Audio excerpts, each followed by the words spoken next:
David Bianchi, I speak to authors of business books nearly on a daily basis, but none of them are like yours, Blue Chip Kids, because you talk about the basics of finance for youngsters. Why did you write it? I wrote it because I've had a 12-year-old son. I looked at what he was learning in school. They taught him nothing about money. I looked ahead to see what he might learn through high school. They weren't going to teach him anything about money. I'm a huge believer that kids need to know about money, how to earn it, how to invest it, how to manage it. So I sat down to write some things, and I never dreamt that one day we'd end up with a book, but here we are, 165 kid-friendly cartoons, 100 topics, and it's Blue Chip Kids, and it's gone over very well. We'll talk about some of the concepts that you tackle in the book. Well, we start out with the very basics. We start out with trying to teach kids the fact that they need to be very conservative with their money. They have to try to earn money, but they have to save money. And then, most importantly, they have to learn to live within their means.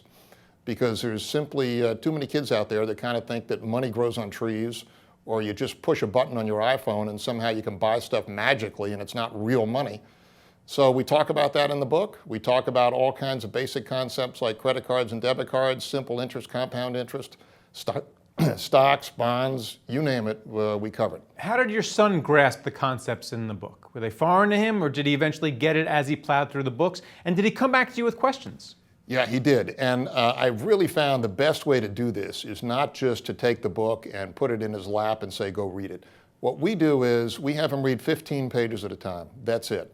And then he stops, and we spend 15 minutes talking about what he just read, and then we're done for the day. And a couple days later, we have him read another 15 pages. He's now gone through the book twice, and he gets it. It sinks in. What were some of the toughest concepts for him to take in as he was going through it? Well, some of the topics are more complex than others. I mean, for example, we've got the PE ratios in there, and I walked through what PE ratios are all about. He now gets it, but he didn't get it the first time. He got it the second time. Puts and calls are in there. Those were a little complicated, but we put these into simple kid-friendly terms. It's all about a kid with a bicycle who wants to buy a bike someday in the future. So we talk about how you can buy a bike in the future if you don't have the money today. So those concepts were a little tougher, but he now understands them.